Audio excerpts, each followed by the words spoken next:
All right, we do have a quorum, so I will announce that this is a meeting of the Board of Trustees, Weatherford College. It's held today, Thursday. Come on in, Doc. Good to see you, man. We need a round of applause. Morning. Morning. Good to see you. Mr. Smith, sir. Hey, Trav. Hello, ma'am. Good to Today see is you. Thursday, January 16, 2020. It's a little after 2 p.m. We're in the Eileen Strain Community Room of the Doss Student Center, which is located at 225 College Park Drive, Weatherford, Parker County, Texas, to consider an act on the posted agenda. First item on the agenda is the call to order, which I've just concluded. Next item on the agenda is invocation. Ask Mr. Baker to do that, please. Be happy to. Thank you. Please bow with me. Lord, we're very thankful for this day and this brand new year, brand new semester, brand new decade at Weatherford College. Help us to carry out your will to improve the human condition here in our county and our surrounding counties as well. Thank you for the rain. We needed it. Thank you for our board members, and please be with them as they deliberate today. It's in your name we pray. Amen. Thank you, Mr. Baker. Let's stand. I'll conduct the, you can follow me in the Pledge of Allegiance. I pledge allegiance to the flag of the United States of America and to the republic for which it stands, one nation under God, indivisible, with liberty and justice for all. Thank you. Be seated. Next is open forum. Do we have anyone who would like to speak? Not today. Thank you. Number 3 is President's Report, recognitions, employee notices, spring enrollment update. President Farmer. Thank you, Mr. Chairman. Mr. Chairman and members of the Weatherford College Board of Trustees, I would like to give a few brief recognitions, employee notices, and an enrollment update. Recognitions. At the December 2019 National Council for Continuing Education and Training Conference in Florida, the WC Corporate College Program was presented the inaugural Exemplary Program Award. This honor is in recognition of outstanding results and contributions for new curriculum development in the areas of workforce education.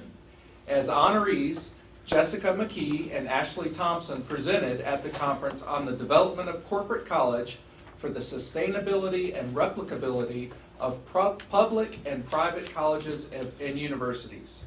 Congratulations to Hayden Harbald, Jessica McKee, Ashley Thompson, and the entire workforce education team for their outstanding contributions to implement corporate college at WC. Would the three of you please stand so that we can recognize you?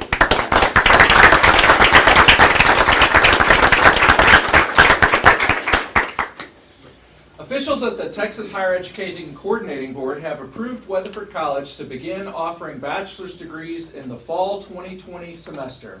Congratulations are in order to all who helped make the dream of a Bachelor of Science in Nursing program become a reality. The annual Employee Awards Banquet was a huge success last month. We packed the venue and will need to find a larger venue for the next event. Kay Landrum was named Staff Member of the Year, Shantae Siebert was named Staff Member on the Rise, and Nick Pugh was named Faculty Member on the Rise. Rhonda Torres also received a Core Value Coin. Congratulations to each of these award winners. Beverly Gibbs is with us today. Beverly recently led an academic support center effort resulting in the College Reading and Learning Association's International Tutor Training Program certification. Great job, Beverly and team.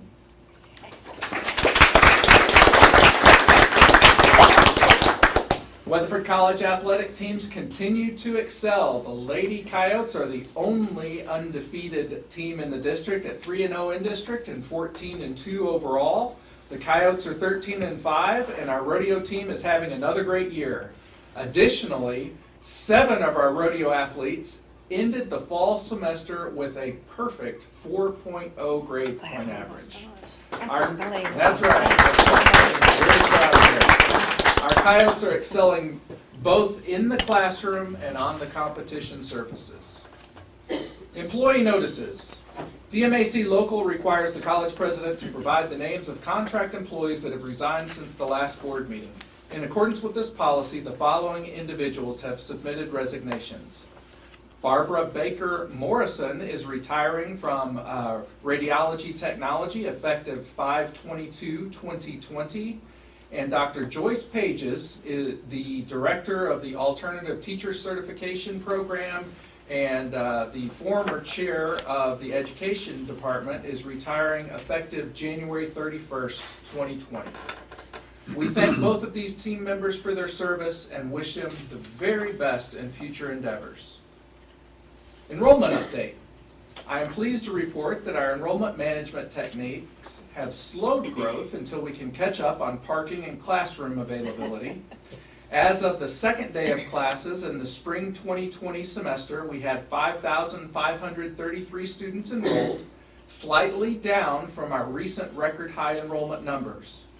By employing enrollment management techniques and enforcing existing policies such as small section cancellation and late registration deadlines, we have slightly limited enrollment growth while improving our overall financial position. Mr. Chairman, that concludes the President's report. Thank you, Dr. Palmer. We'll move to item number 4, the posted consent agenda and financial reports. Is there a motion to approve the consent agenda, financial reports? I so moved. Is there a second? Second. All in favor say aye. Aye. That's approved. We'll move to number 5, consideration, possible action, determination of prevailing wage on construction projects for balance of FY 2019-20. Dr. Cantrell. Okay. Preparation and getting ready for our new workforce building coming on is required by Government Code 2258.022. The board is required to award by political subdivision shall determine the general prevailing rate of pay per diem in the locality in which the public work is working. We visited with Mr. Raleigh. This is a technicality that we have to do, and usually we talk about the prevailing of the county, but we're recommending at this time that we use the prevailing rate as determined in the United States Department of Labor. I mean, basically, there's no question there, and it's approved as a done deal. And so we're recommending at this time that the Board of Trustees approve Texas Government Code Section 2258, subsection 2, as the option in determining the general prevailing wage rate of per diem wages as presented. This is for subs and anyone working on the job. All right, thank you. Questions? Any questions or comments on that? All right, if not, is there a motion to approve item number 5 as presented? I so moved. Is there a second? Second. All in favor say aye. Aye. That item is approved. Thank you. Number 6, we'll move to reports, guided pathways update. How are we doing with student success using numbers with heart? Mr. Endy? I'm going to see if I can get us up. Mr. Chairman, members of the board, thank you. I'm going to present you these 3 presentations, Pathways Demand Study and Vet Tech programs. We're going to embed in that Numbers with Heart presentation. And we have a guest today to talk to us about our pathways. So let's start with this. In the pathways, you recall that we just completed Institute 1 and we just completed our action plan. Highlights from that, I'm not going to read it over with you. It was focused on building a culture of caring and building a culture of change. And one of the key takeaways is that the culture of caring isn't an initiative. It isn't something you try to do. It's changing the institution from the inside. It's based in people. It relies on people with passion for the mission and learning.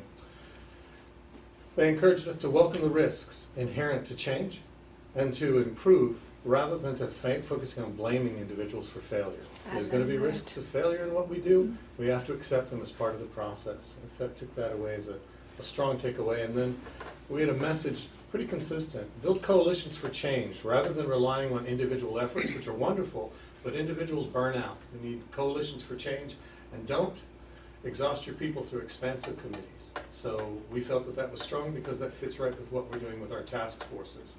So there are a lot of other great things we're doing, and they're coming up in our individual task forces. We now have 25 of them functioning.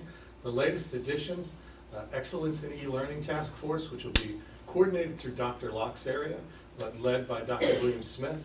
And they're going to help us to define not just what is competent in e-learning, but what is truly excellent and how we should award it as a college. I'm excited about that. And calculators in college classes. If you've been here for a while, you know that there's a lot of debate about when students can use calculators in math and science classes and when they can't. And what we're doing is referring to the state standards and the testing standards so that we're consistent with those about where calculators are used and where they're not in our curriculum. So that's a big deal for us.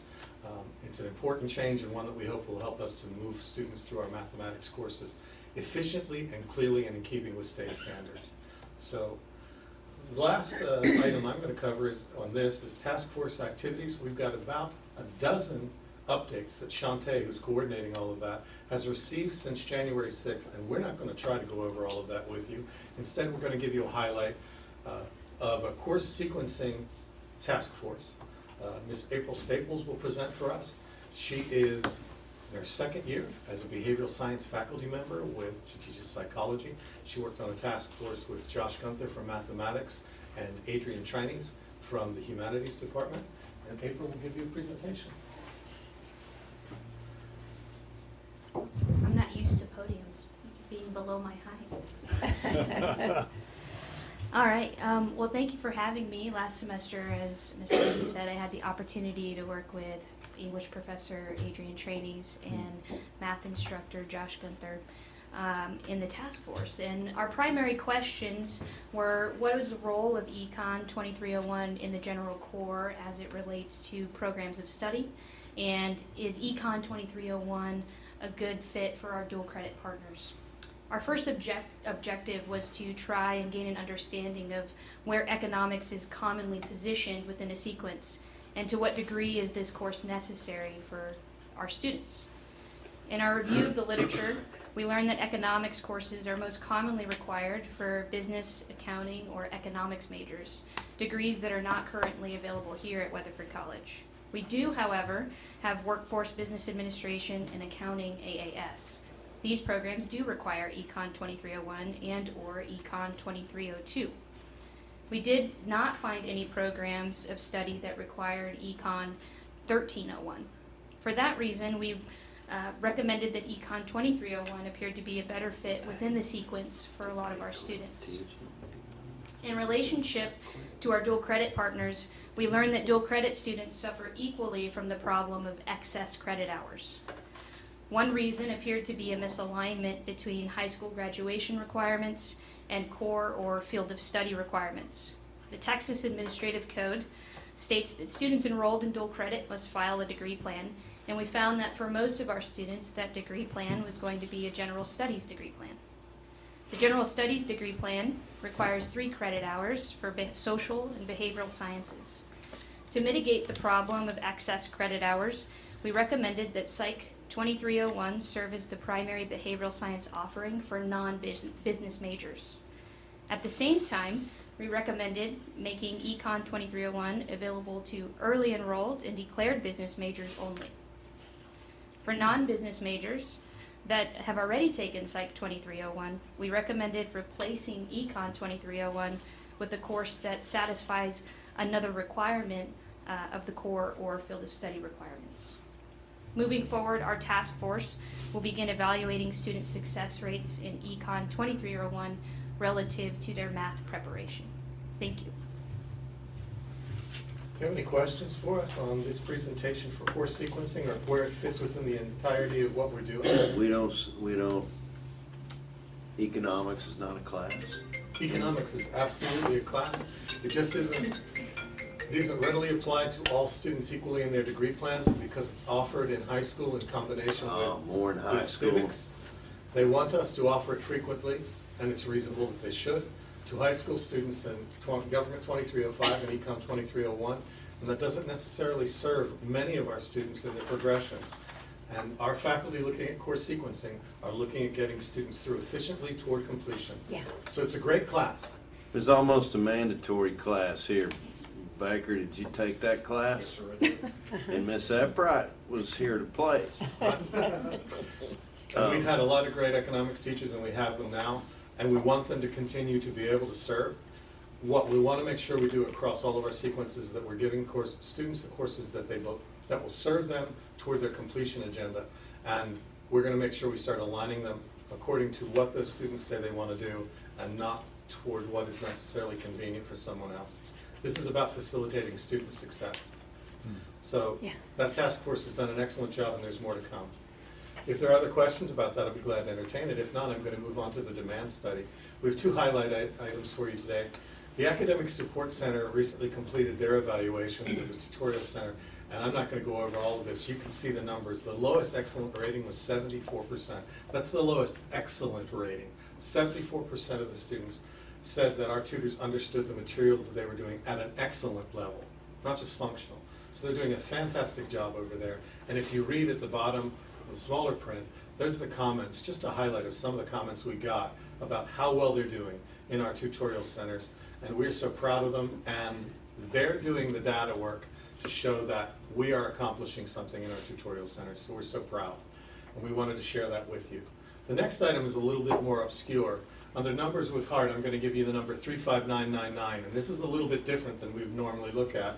That thing you're looking at there is a tablet with a keyboard, and I wouldn't normally show that to you, except that on Tuesday of this week, a student walked into Shante Seeger's office in the Welcome Center and put that in front of Shantae's desk and said, I bought this at the bookstore a few moments ago. I used my money to do it. I had financial aid money that was more than I needed. Can you make sure this goes to a student who needs it? And Shantae said, you do know that you can get a refund on your federal financial aid money, and that money will come back to you, and you can use it for your educational resources. And the student said, yes, I'm aware of that, thank you, but I don't need all the money I was given, and someone else does. So I want to make sure that someone else gets this. And she said, can you tell me your name? And he said, no, that's not what this is about. And he left the computer, valued at $359.99, not 35 bucks, $359 from a federal financial aid check. You know what that means. That student's a student of need. They left that computer for us to figure out how to give it to. And two students who happened to be at Shantae's desk who watched that said, you know, we've thought about giving to students of need here, and we've not done it. And they got up and walked across to the bookstore, and they bought pencils and pens and Scantrons and whatever they could, and they brought them back and put them into our Student Resource Center in the Welcome Center. I don't know where they learned that, but if we're going to talk about Numbers with Heart, that one got me right in the heart. And I think we're doing some great learning around here, and I'm so proud of our students, and so proud that this culture of caring is becoming pervasive. I know when I heard about it, John Turntine and I were standing there, and John's a pretty tough guy. And John Turntine and I are both wiping our faces and crying a little bit and going, can you believe that? I want to be the college where we do believe it, where we don't expect it, but it isn't surprising anymore. And I thought you'd want to know about that. Thank you. Yeah, thank you very much. Finally, in the demand study, student evaluations of course and instructor, we're getting those key performance indicators ready for you for February. We had partial data right now, but we'd like to get it complete so we can talk to you about key performance indicators and key things we heard. We've got about a 13% response rate on our faculty and course evaluations. We'd like to see that rise, but it still gives us good information. We'll present that to you in February. Finally, for the Vet Tech program, there's some key things going on. We're working right now to hire the LVT instructor that's required for that program. That's in addition to the program director. We're developing the marketing plan, applying for the AVMA Vet Tech program accreditation. That should be finished about mid-spring semester. We did speak with our AVMA consultant, and they've recommended a change in our plan. They've recommended that we start with a single year one cohort for our first year, and that we allow the second year cohort to come on board in the second year of operations. That's a little bit different than we hoped, and it'll delay some of those people who wanted to come back into the program, but it gives us an opportunity to really get that program going and to work in the new building, the surgical suite, which is now anticipated to be complete in April of 2020. That building is now under construction. We'll also be talking about the imaging equipment that's required for the program. All of that in time to get ready to run that program for fall of 2020.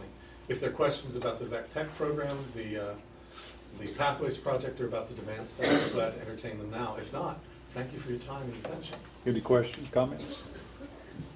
Thank you. Great reports. Thank you very much Thank for you. that.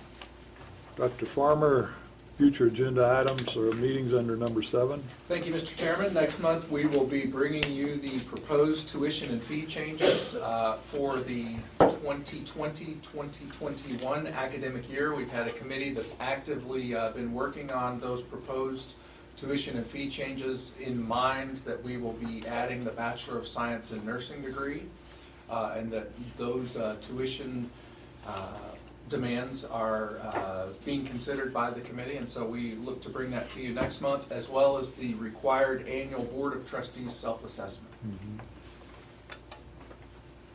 All right. Number 8, announcements, Mr. Baker. Yes, sir. You see on your page there several items coming up. This Saturday, our basketball teams are back at home. This is the home conference opener. As President Farmer said, both teams are doing very well to start the season. 2 and 4 o'clock this Saturday afternoon. Of course, we have our Martin Luther King Jr. holiday this coming Monday. Several additional basketball games. Our Coyote Area Math Championship will be held on February the 7th, and the Alcac Center students from high schools all across the area will be competing that day as well. That's all I have. Well, thank you, Mr. Baker. So I'll announce that our public session is now ended, and we will, in just a few short minutes, take up our closed session. So with that, this meeting is adjourned. Mike, could I? Yes. I'm sorry to be late. Mike, I need to know, since I struggled with algebra, does the state in its infinite wisdom allow calculators in the ordinary classroom? They do under limited circumstances, and Oh. that's what we're going to specify. Okay, This is where we're allowed to use them because this is where they use them on the test. okay. Thank How you. does that affect an iPhone? That may have all of the capabilities in that iPhone. No, the calculator and calculator type are specified because handheld devices that have calculator capability are uncontrollable. So it'll be specific kinds of calculators. Okay, thank you, Chief. We're now adjourned. I will call this meeting back into order. There's no action to be taken from the closed session, and to that end, I would entertain a motion to adjourn. I so moved. I'll second. Second. Have a All good in day. favor? Say aye. Aye. And thank you No, I all for agree. attending. Thank you. Let's do it again in 30 days. There you go.